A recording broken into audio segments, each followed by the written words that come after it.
Sally Williams, thank you so much for doing this. I know your time is valuable. How are you doing? I'm doing great. Thank you. Recently, you received your invitation to be on stage at Arnold Classic Africa. When you got the invitation, Sally, what was that moment like? Oh my goodness. It was even more than a dream come true. I actually am not much of a crier, and I cried. My coach got it on video, so now we have it. Me crying on video. How do they send those out? Is it an email or? It's an email, but I ended up, my coach knew before I did, so she got to tell me. So it was a little more special. She knew how important it was to me. I had picked two goals for being an IFBB pro. Once I went pro, I wanted two things to happen. I wanted a first call out, like a real first call out, and I wanted an Arnold invite. Those were the only two goals I've ever set, and I hit both of those. So, Is your family traveling with you to South Africa? they're not. They're in school. It was a little short notice. My husband works and my kids are in school, but I get to have Whitney Jones joining me. She's my coach, and she's going along just for fun to help me along the way. Well, really appreciate your time joining us right now because you must be on prep right now. How is that going? It's going really good. I'm lucky because since I qualified to Olympia so early in the year, we decided to keep things pretty tight during the off season. They keep my calories pretty high. So just dropping it a little, I saw some changes. So it's been good. I'm not starving yet, but I still have 2 weeks. So we'll see. The last week will be tough. Well, now that you mentioned it, I mean, how cool is that to be Arnold Olympia in the same year? That's neat. I'm really excited. Really excited. Any injuries that you're going through right now?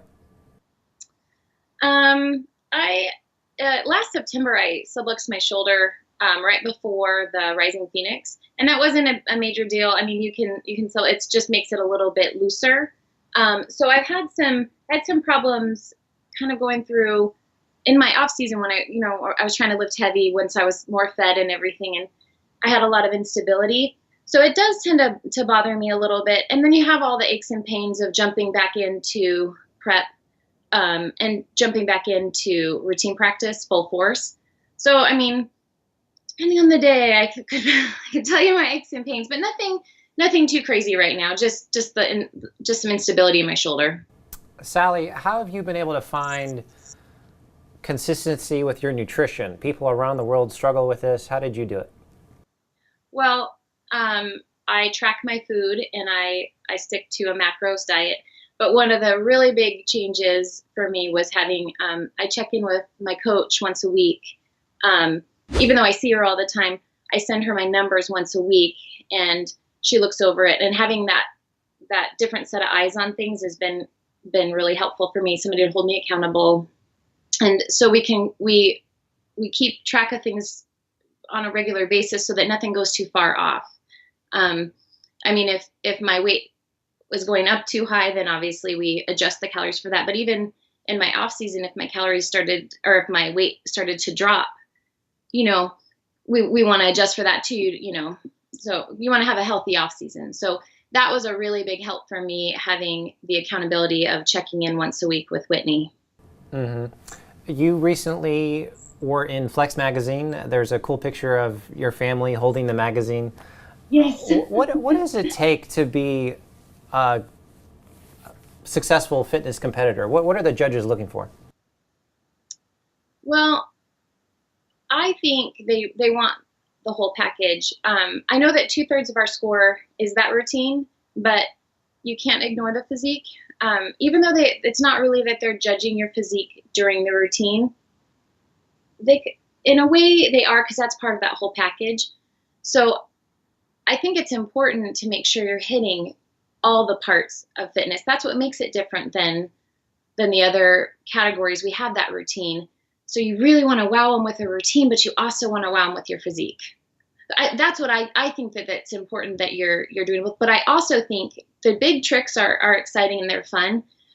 But I think if you if you throw those in there and it takes away from that performance quality and giving that audience a show, it may be the hardest trick that you can do, but sometimes people don't know how hard that trick is, and it's better if you can perform. It's more about that performance quality. That's what I think. It's about showing the audience a good routine. For the people who are watching right now, tell us about your background. You have some education in the fitness world. Talk about that. Well, I graduated from Arizona State with a major in dance and a minor in exercise science.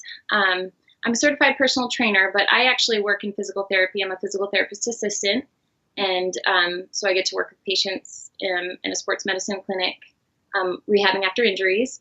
I love that. I'll do some contest prep, but I'm as like personal training, but I do that very limited. I love physical therapy. I love what I do. I love doing that kind of as my full-time job. So I'll do a contest prep here or there if I really like the person. So, but my background for fitness was I did do gymnastics when I was younger, all through high school, and then danced at ASU. Someone might be watching this video right now that might be struggling with eating clean, working out. What would you say to them? I would say that it's worth it. Really, sometimes you have to give yourself time, and you have to be really, really consistent. I think we all like to give in too quickly. I think that we want things to happen quicker than they really do happen. But it's really worth the effort and giving it time. I think that sticking it out, and then also looking for those goals that you've reached all along the way, those kind of help. Sometimes we're too focused on that end goal or that physique that you want, that's far off, instead of noticing those changes all along the way and kind of celebrating those changes. Okay, so how long is this flight to South Africa? Oh my goodness. Well, it's about 24 hours for us. I think we fly to Atlanta. I want to say it's a good long, nice flight there, and then it's the 16 hours from Atlanta. That's cool. Well, I'm excited for you. That's really cool. Get some sleep on the plane. Well, last question for you. When you're not doing all these athletic things, what else do you like to do? I really love hanging out with my kids. I have an 11-year-old and a 14-year-old daughters. They're so much fun. I know I don't know, a lot of parents will say that, but I knew I was going to love them, but I didn't know I was going to like them so much. I really like hanging out with my kids. They're funny. If they weren't my kids, I'd still want to hang out with them. So that's one of my favorite things to do. But I also love getting out. I love hiking. Arizona's great. We have some beautiful hiking here. Yeah.